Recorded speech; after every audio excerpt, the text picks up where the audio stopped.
Ik vind het ontzettend leuk om mensen over de hele boord te spreken die in crypto zitten. Langer als ik, misschien korter als ik, maar er meer verstand van hebben. Als explorer wil je natuurlijk altijd weer mensen spreken die er weer net iets meer over weten.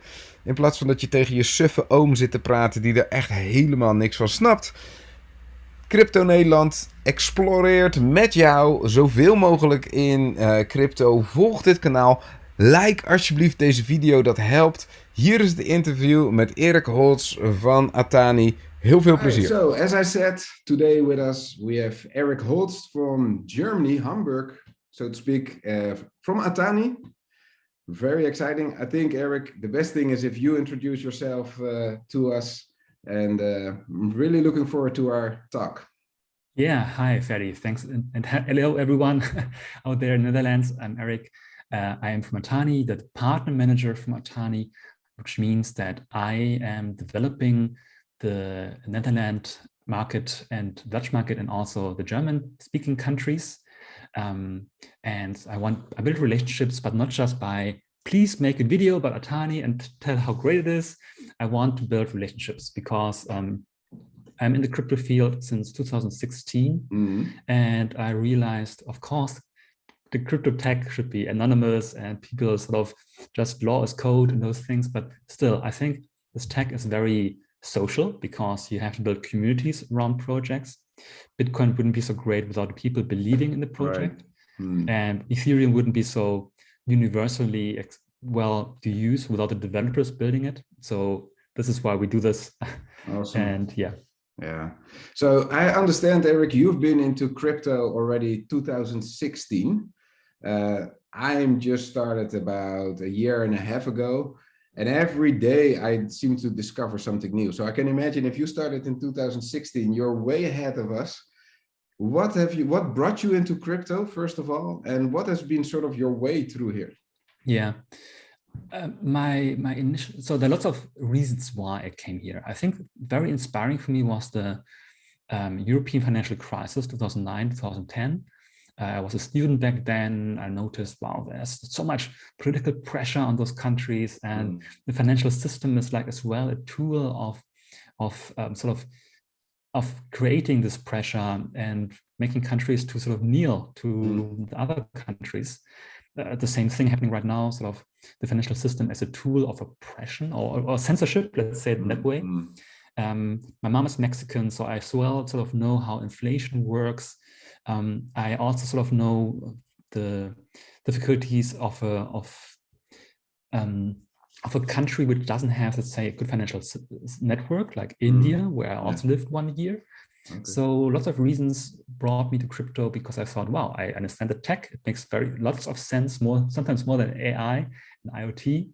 And 2016, I started by buying a little bit of Bitcoin as well, going into hackathons, using Ethereum, going on lots of meetups.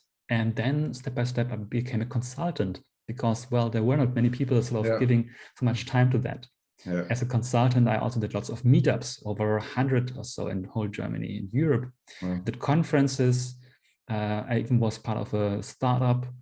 And now, since almost half a year, I'm a fan and a user of Atani because it solves, well, the issues of crypto users. I don't want to say traders, but really crypto users. I'm a hodler.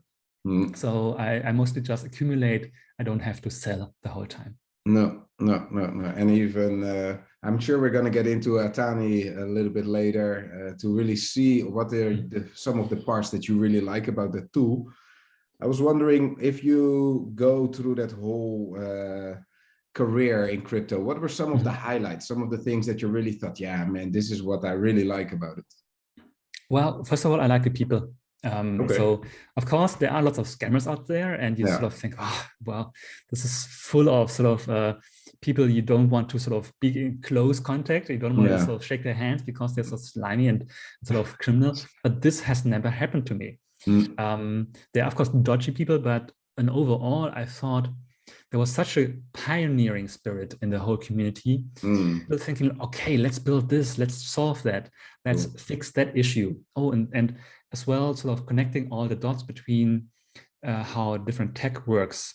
So I remember when I was doing my first hackathon, I wanted to build, it was in Groningen. Okay. And I was building, let's say, a microgrid. And the idea was using Ethereum as the blockchain, using smart meters for measuring as well the solar energy grid, and then converting that over a smart contract into energy tokens. And then I realized over the years, Ethereum is maybe a bit too heavy. It's too busy with other networks. And then I noticed, hey, there is a Chainlink, so that's the Oracle. So I love to see how the ideas which I had many years ago come into use. Wow. I did my first NFT was in 2018. It was a token which I created and I gave to participants of a workshop I made. Okay. So this was the first proof of participation token I created, and sort of to see how things play out. It's like mind-blowing and very. And of course, I think, I could have done a business out of that. Instead, I only made PowerPoint slides. So yeah, this is rewarding and frustrating, of course, in the hindsight. And I saw something that you showed me where you were part of. That's this thing called this metaverse called Odyssey. I mean, what was your role in that? Yeah, Odyssey was the hackathon organizers. Oh yeah. So it's Odyssey, and they built this metaverse called Momentum. This is at the moment, as far as I understood, they are, well, it's first of all, it's like a game where you can sort of just fly through and chat with people. Right. So the idea was to make conferences much more fun if they are just happening digitally. So not just one fixed window where you meet people, but you can fly around and high-five people. So this was fun, the last conference. And so I'm not too sure if they are a metaverse. I mean, metaverse is actually just a game. So let's say those are virtual games. This is just nothing more than World of Warcraft. But of course, if you add ownership rights, crypto, and tokens of this and that kind in color, then it becomes the metaverse where people can own stuff, right? So this is becoming much more interesting, and I think we're a bit early on some of those projects, so I'm not investing into them, but I'm keeping an eye, of course, out because with Meta, first Facebook, of course, they sort of see as well what the potential is out there, because, well, digitally, the digital universe is limitless, and the profits potentially as well. But everyone who has seen the movie Ready Player One, of course, knows how such a metaverse should look like. Right. Okay, now you joined Atani. I think you told me about 6 months ago. Why did you? Because I'm sure with your knowledge and everything you've already discovered, you could have probably worked by any company. Why did you choose Atani? And can you tell us a little bit more about their trajectory and what are you guys working on? Yeah, so I got approached by the CEO of Atani on LinkedIn, and well, of course, I get lots of LinkedIn messages, and well, you have to be, of course, careful of what you click, and mostly it's just spam, because if you put up crypto and other buzzwords into your profile, you will pop up at many profiles of recruiters. So, and when Heide, the founder of the company, approached me, I was, well, crypto trading, well, I have to be careful. And then as well, for free, even more alarms were ringing. And I took a look, and then the most important thing was, for me personally, as a user, that the app is non-custodial, meaning that they don't store my crypto keys. Because in general, the term is, as well as any other exchange, not your keys, not your coins. And that this was for me the most important thing. And as well, I joined 2020. Of course, this was during the all-time highs. And I thought, well, I missed out a couple of projects. Solana, for example, which was skyrocketing. And I thought, because I couldn't buy because it wasn't on Kraken back then. And and I was only using a little bit of Binance and Coinbase, not at all, where I could have bought it. And I thought, then I realized, I could have really needed Atani, which is aggregating lots of exchanges at one dashboard a lot. And then as well, finding out that I can do, let's say, charting for free, that I could do a text report for free, that I could keep my portfolio on track. Normally, when I did a buy, I always had to put my orders either in the back then FTX coin tracker or in CoinGecko. So it was sometimes very annoying. So typing in, okay, what have I bought today? Then I dip it in there, and I really like to have this just automated.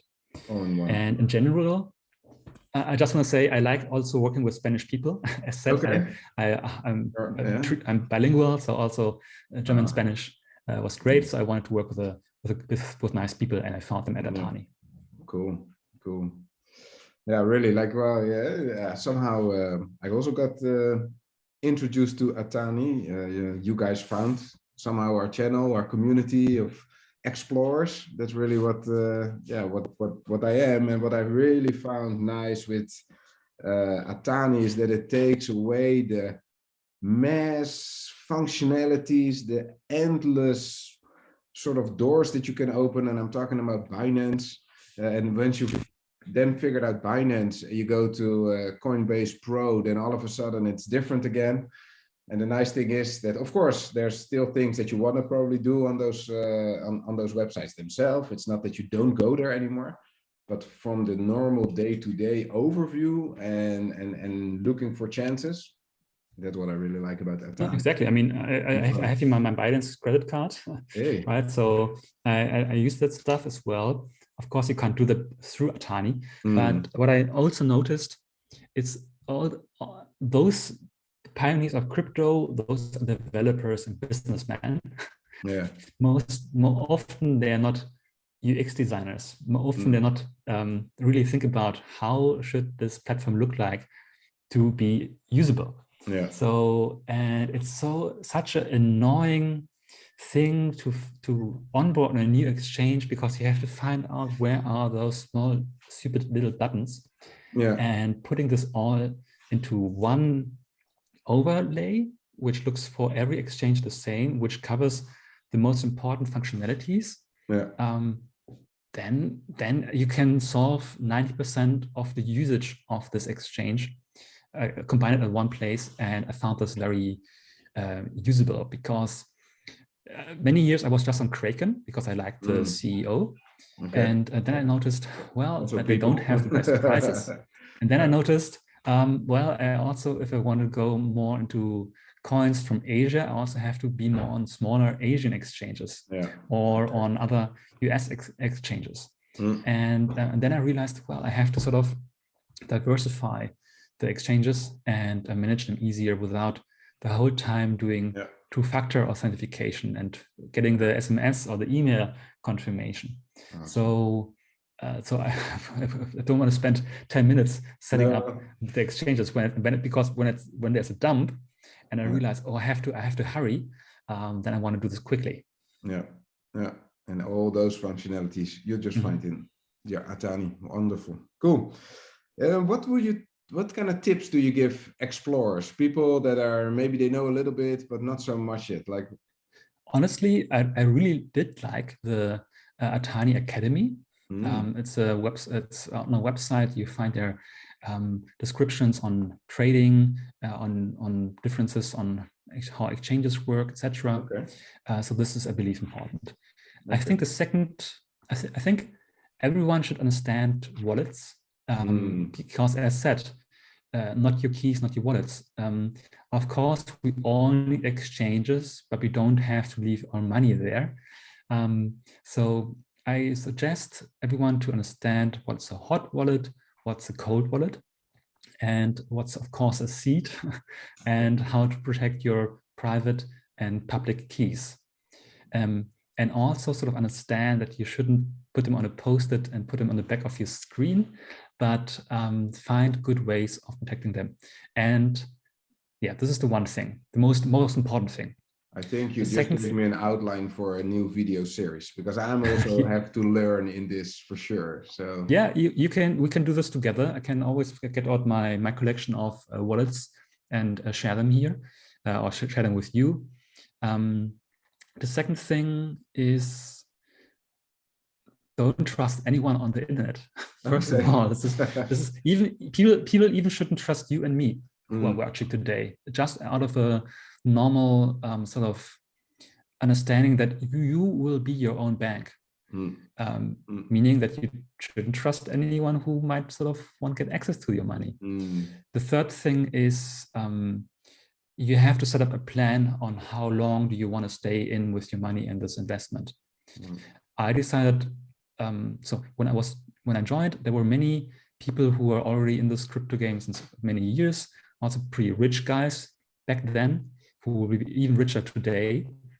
And the one thing they just said, hodl, keep on holding for your dear life. And I realized, okay, well, I tried to be in this game for 5 years. Now I am since 5 years in the game, and my investments increased sevenfold. Wow. And which is only because I didn't sold, right? Yeah. If I mean, still those investments are not sevenfold worth because I haven't sold, but just on and then I realized, okay, let's keep it for 10 years. So I have a time frame with those investments. Okay. The fourth suggestion I would give is, don't invest just your money, also invest your time, because there are lots of cool projects out there who reward you with crypto. Either by, if you use the product, they give you an airdrop, or you have the chance of maybe solving issues with them in the Discord, in their communities, and it's just fun to sort of find like-minded people.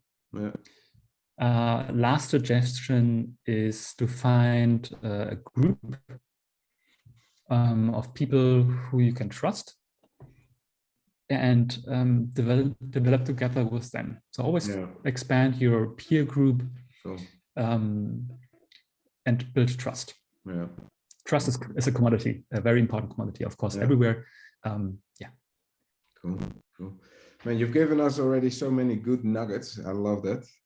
I wanted to talk, you also talked a little bit about your own strategy, how you say, like at first you said, okay, I'm going to hold for 5 years. And now you say, I hear you say you're even expanding to 10 years. If you had to tell us, this community of crypto in Nederland, what is your top 5 of coins? Can you take us there?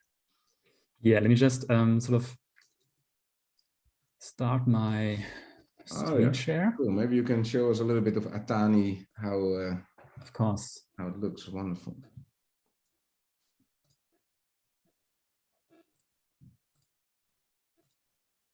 Okay, this is Atani, my personal Atani account, and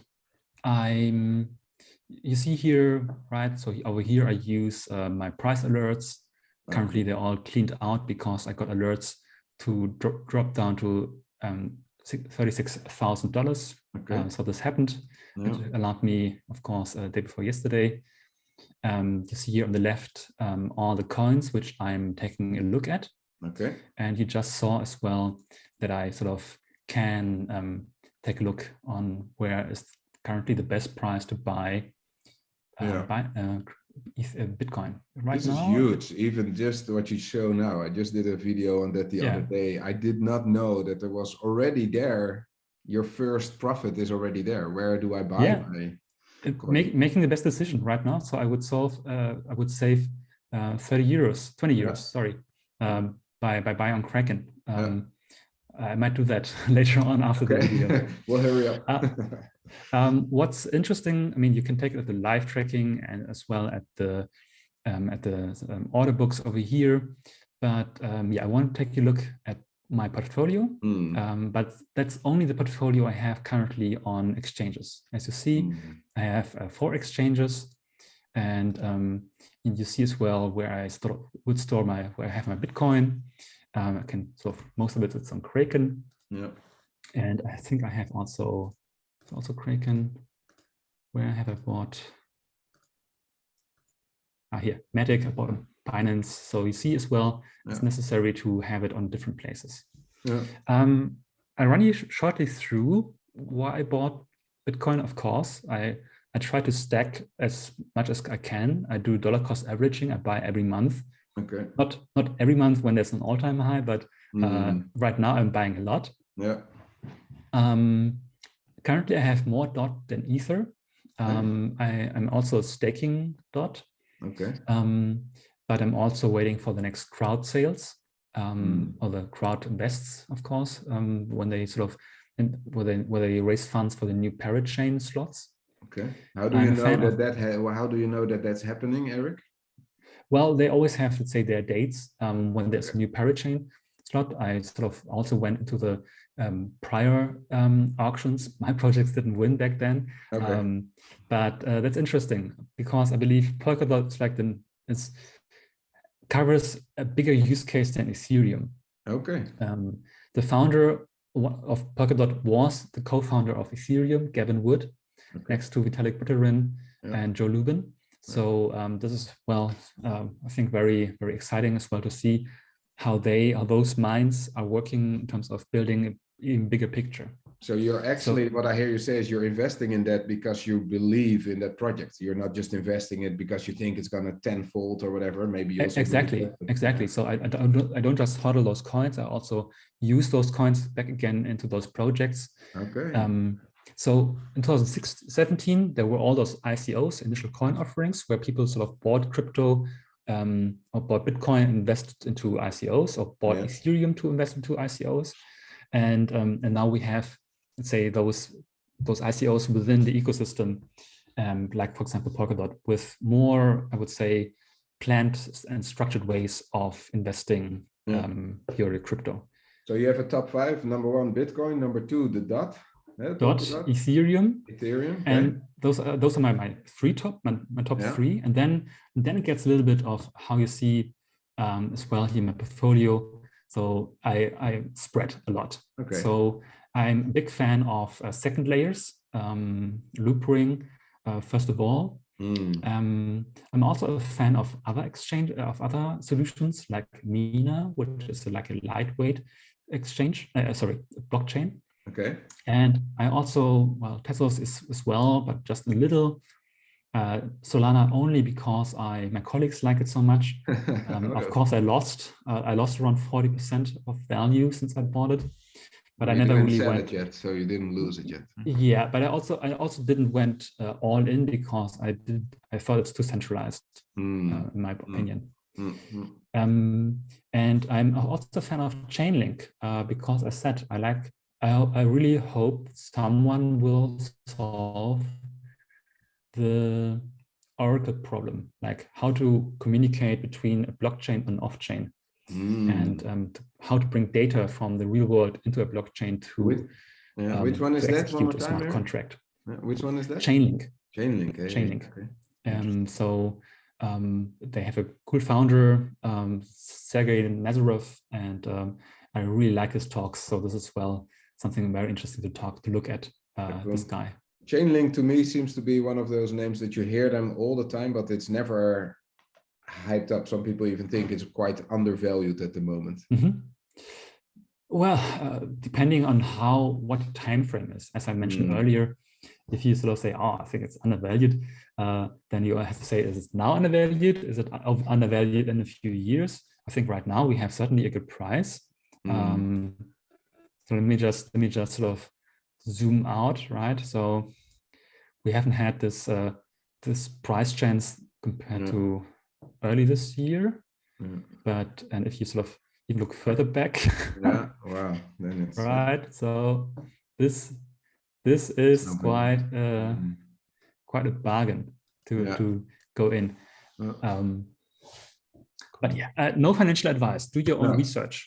That's for all if you really want to put your money on this horse. Channel. Absolutely. But it's definitely insightful, and it's nice to hear everybody's motivation.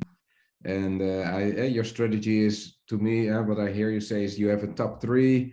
That's where you really believe, and then you have sort of a spread of coins that in that way, what I find, if you do that, because I actually have definitely a similar approach, that of course, when there's some of your own money in, then you are more aware of what's happening, and you have more of a feeling with it. Nice. Awesome. I did some hunting back in my past. Okay, like literally hunting, or are we now in the meta world hunting, or? No, I mean hunting in terms of which is the next coin that pumps. Okay. So of course you can try to do that. Excuse me. But I realized that I'm not a good hunter. Okay. I rather farm. So, I mean, there are so many projects you can research. And I always did fundamental analysis, like reading the white papers, checking who's the team. Okay. Can I trust those guys? Who's invested? What's the tokenomics? Then again, those cool projects are not creating interest because the market psychology and marketing are as well things you sort of can overlook or can't, and the mass market psychology is sometimes as well something which is crazy, and that's the reason why you saw a little bit of little Shiba and Doge as well in my portfolio. But the point is that you can do so much research, and then other coins which are just scammy or other ways are pumping much better. So I realized to keep it safe in the crypto world by keeping on those coins. But sometimes I play around with some investments. If I make a good investment, then I liquidate maybe a third or a fourth of this, put it into crypto. Another fourth or quarter of it I put into other crypto, and another quarter I use for playing around. Okay, all right, nice. It's super nice.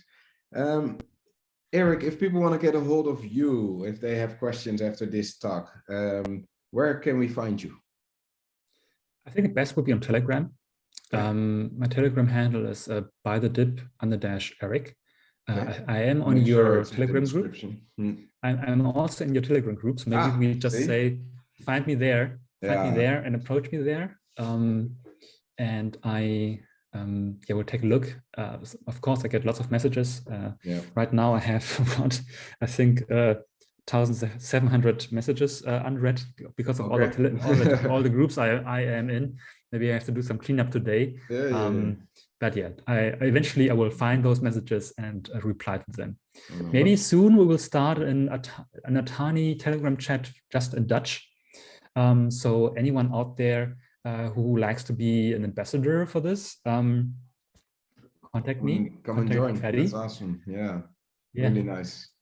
We also need someone who is translating Atani, right, into Dutch. So okay. Well, there's already, I find in our community, there's definitely some willing people. So that's really awesome. Eric, I really appreciated your personal approach, and really fun to talk. I mean, and all of us, I think, are like that. When we talk to other people that have some sort of interest in crypto, there's right away this connection, but you really showed us some good stuff today. Thank you so much. Any parting wisdom for us? You gave a lot already. I'm always trying. Maybe you have one more thing.